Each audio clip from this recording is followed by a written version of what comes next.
நாம் இந்தியா கூட்டணி உருவாவதற்கு முனைப்பாக செயல்பட்டிருக்கிறோம். அதை கிளைம் செய்ய தயாராக இருக்கிறோம்.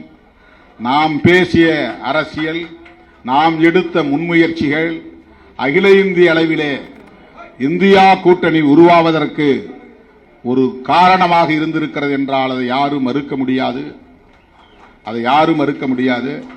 28 கட்சிகளிலே விடுதலை சிறுத்தைகள் ஒரு கட்சியாக இன்றைக்கு அகில இந்திய அளவில் உயர்ந்து நிற்கிறது.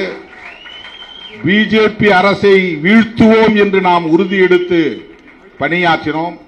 ஆனால் அதைவிட மிகச் சிறந்த தீர்ப்பை மக்கள் வழங்கியிருக்கிறார்கள். இதை நான் அப்படித்தான் பார்க்கிறேன். இந்தியா கூட்டணி வெற்றி பெறவில்லை, ஆட்சியை கைப்பற்றவில்லை என்று கவலைப்படுவோம். ஆனால் நான் யோசித்து பார்க்கிறேன், இந்தியா கூட்டணி ஒருவேளை வெற்றி பெற்றிருந்தால் அதில் 28 கட்சிகள் ஒன்று சேர்ந்து 28 குதிரைகள் ஒரு ரதத்தை வழிநடத்துவது என்பது அதற்கு மிகப்பெரிய இன்டெகிரிட்டி தேவைப்படும், யூனிட்டி தேவைப்படும், ஒற்றுமையும் ஒருங்கிணைந்த நல்லிணக்கமும் தேவைப்படும். ஆனால் மக்கள் புரிந்து கொண்டார்கள். இன்னும் நீங்க முதிர்ச்சி அடைய வேண்டிய தேவை இருக்கிறது. ஒரே நேரத்தில் பாஜகவுக்கும் பாடம் புகட்டியிருக்கிறார்கள், பல்லை பிடுங்கி இருக்கிறார்கள். அதே நேரத்தில் இந்தியா கூட்டணிக்கும் அறிவுரை தந்திருக்கிறார்கள். நீங்கள் இன்னும் இணைந்து செயல்படக்கூடிய முதிர்ச்சியை பெறவில்லை. மேற்கு வங்கத்திலே காங்கிரசும் திரிணாமுல் காங்கிரசும் தனித்து போட்டியிடும் நிலை, கேரளாவிலே அப்படி தனித்து போட்டியிடும் நிலை, ஆங்காங்கே இப்படிப்பட்ட சில குறைபாடுகளும் இந்த கூட்டணியில் இருக்கிறது. இந்த குறைபாட்டோடு இந்தியா கூட்டணியின் கையில் தேசத்தை ஒப்படைக்க மக்கள் விரும்பவில்லை. ஆகவே இந்தியா கூட்டணி இன்னும் பக்குவம் பெற வேண்டும், அதற்கான கால அவகாசம் தருகிறோம், உங்களை தயார்படுத்திக் கொள்ளுங்கள் என்று மக்கள் தீர்ப்பளித்திருக்கிறார்கள். இப்படித்தான் நான் பார்க்கிறேன். அதே வேளையில் பாஜக ஆட்சி அமைக்கக்கூடிய தனிப்பெரும்பான்மையை தரவில்லை. மற்ற கட்சிகளின் தயவை நாடக்கூடிய அளவுக்கு ஒரு நெருக்கடியில் கொண்டு போய் தள்ளி இருக்கிறது.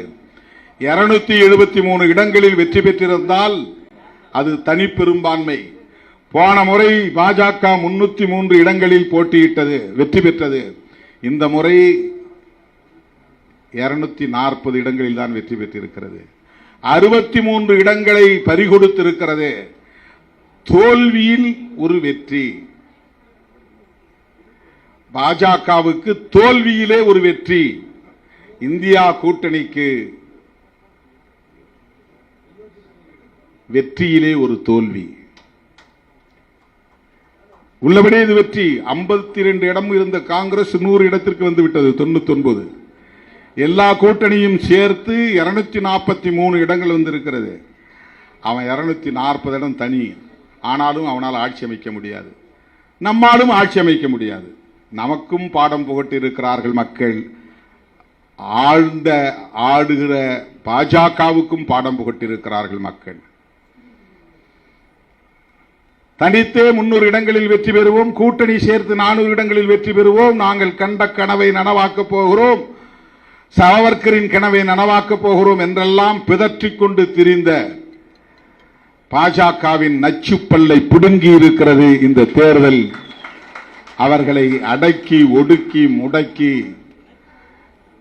சந்திரபாபு நாயுடுவையும் நிதிஷ்குமாரையும் கண்காணிகளாக போட்டு நீங்கள் ஆட்சி அமையுங்கள் என்று ஆணையிட்டு இருக்கிறது இந்திய சமூகம். இந்த தீர்ப்பை நான் வரலாற்று சிறப்பு வாய்ந்த தீர்ப்பாக பார்க்கிறேன். இந்த நெருக்கடியான நேரத்தில் அவர்கள் ஆட்டம் போட முடியாத நிலைக்கு தள்ளி இருக்கிறார்கள்.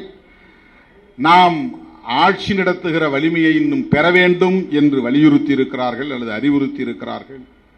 இந்தியா கூட்டணி இன்னும் ஸ்ட்ரெங்தன் ஆகணும், இன்னும் வலிமை பெற வேண்டும், அது தேவை இருக்கிறது. 4 கட்சியை வச்சு அவங்களால ஸ்டேபிள் கவர்மெண்ட் கொடுக்க முடியாதுன்னு நாம சொல்றோம். 28 கட்சியை வச்சு எப்படி ஸ்டேபிள் கவர்மெண்ட் தர முடியும்? அது ஒரு கேள்வி இருக்கிறது அல்லவா?